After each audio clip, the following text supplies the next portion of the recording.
The rehearsal room smelled faintly of dust, old carpet, and forgotten dreams.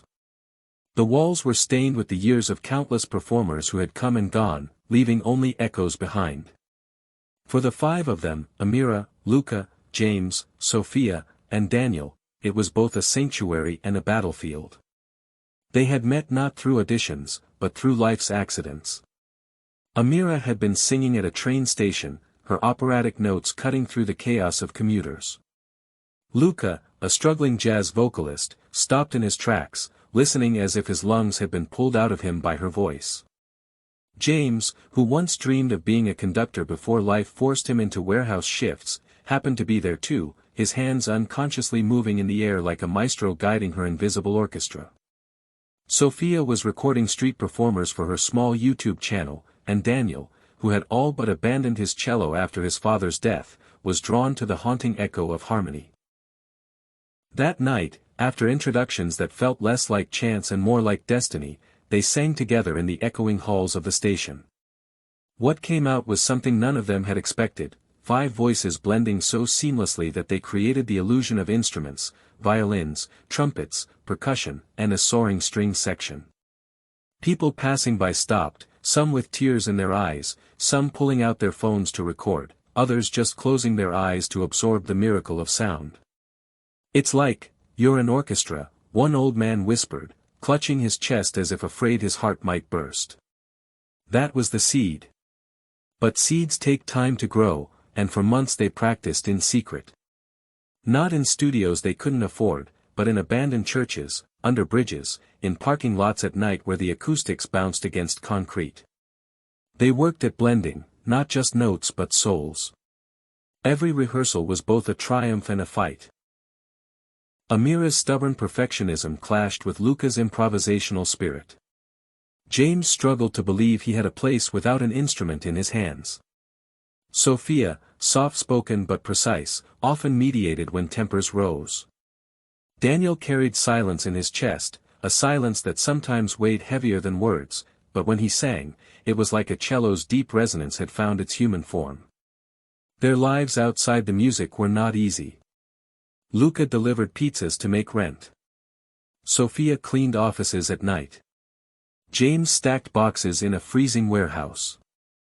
Amira taught voice lessons to children, her soul torn between encouraging their dreams and fearing her own had already slipped away. Daniel worked at a small bookshop, his father's cello hidden in a case under his bed, untouched but not forgotten. It was Sophia who whispered the idea first: what if we audition for Britain's Got Talent? The silence that followed was heavy. The show felt like another world.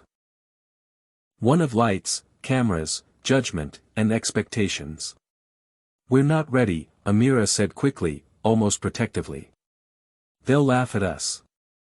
We're just people who got lucky in a train station." But Luca's eyes lit with fire. "No. We're more than that. You heard us. We sound like something bigger than ourselves. If people could hear it." Daniel, who spoke the least, murmured, "Maybe we're afraid because it matters."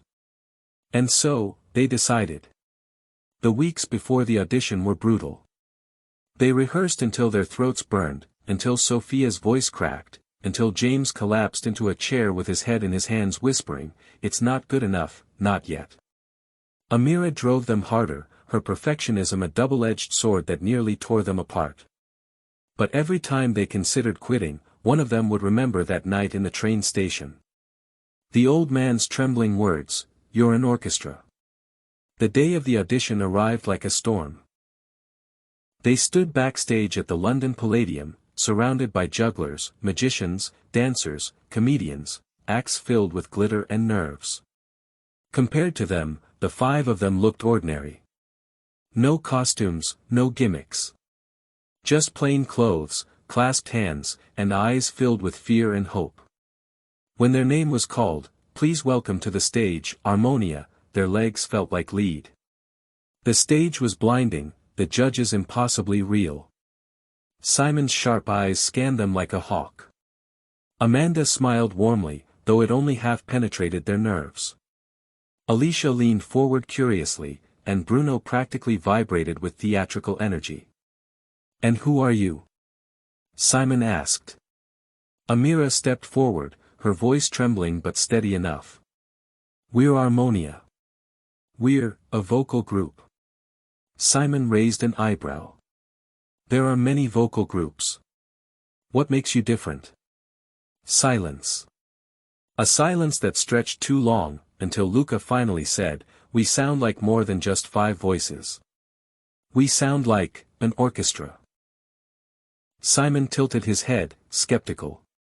"All right. Good luck." The track of silence began. No instruments, no backing. Just them. James raised his hand like a conductor, though there was no baton, only air, and the first note broke through, Amira's soaring soprano, pure as a violin. Luca followed with deep brass tones, his voice rolling like a trumpet. Sophia layered harmonics like a flute weaving through clouds. Daniel's baritone grounded them like the cello he no longer played, and James filled in the rhythm, his voice transforming into drums, timpani, heartbeat. The hall filled with something no one expected.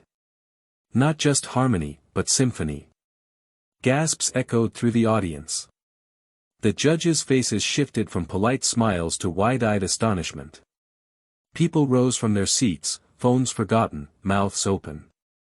They built and built, voices layering into crescendos that mimicked a full-string section, then crashing down into silence so sudden it stole breath. Amira stepped forward, hitting a note so high it cut like crystal, and Luca countered with a deep resonance that shook the floor. The illusion was perfect, violins, trumpets, drums, flutes, all conjured from human throats. By the time they finished, the silence that followed was deafening. Then the explosion came, thunderous applause, cheers, the audience leaping to their feet in a standing ovation. Amanda's hands clapped furiously. Alicia looked close to tears. Bruno was on his feet, shouting something in Italian none of them understood. Simon leaned back in his chair, arms crossed, a rare smile tugging at his lips. Finally, he said, "That was not what I expected. You came out here looking like 5 ordinary people. But you've just given us something extraordinary. It was like listening to a whole orchestra with my eyes closed. You've created something magical, and that is why this show exists." The group stood there, breathless, tears in their eyes, holding on to each other because otherwise they might fall. They had come from shadows, from silence, from struggles no one else could see. But now, under the lights of the stage, their voices had built an orchestra. And the world had finally heard them. The video of their audition spread faster than wildfire. Within hours of the broadcast, the vocal orchestra was trending across social media. Clips of Amira's high soprano note and Daniel's cello-like baritone circulated on TikTok, stitched and reshared by strangers across the world. Headlines called them, "the group that sounds like a full orchestra without a single instrument." But with sudden fame came pressure. At first, it was exhilarating. Their phones buzzed non-stop with messages from distant relatives, old friends, even people who had once doubted them. A record label sent an email. A journalist asked for an interview. Fans created accounts dedicated to them. The world was finally hearing what they had poured their hearts into. But as quickly as the applause came, so did the criticism. Underneath YouTube uploads of their audition, comments appeared like cracks in glass. "They're just another gimmick. Overrated, sounds fake. Why don't they just use real instruments instead of pretending? And the cruelest of all, they won't last to the semis. Forgettable." Amira read every word. She couldn't help it. Each cruel comment felt like a knife, sharper than any applause was soothing. She tried to hide it from the others, but Luca noticed her trembling fingers scrolling on her phone one night after rehearsal. "Stop reading that," he said gently, but with fire in his eyes. "Those people don't know us.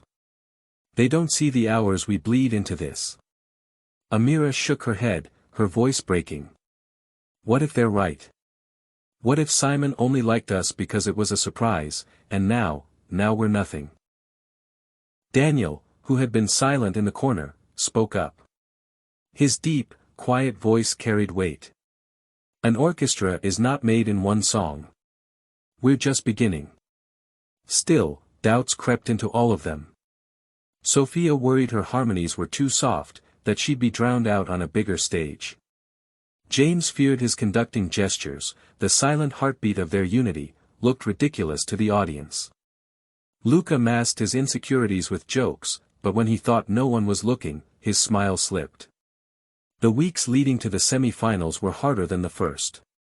The pressure to be bigger, better, unforgettable, crushed them. Producers called with questions about staging, lighting, outfits. Everyone wanted spectacle, but they feared losing what made them pure, 5 voices, nothing more. In the rehearsal room, cracks began to show.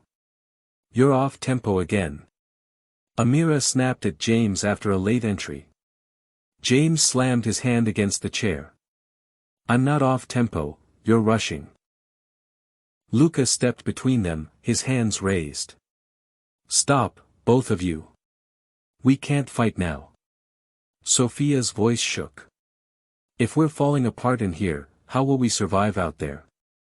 Silence followed, heavy and suffocating.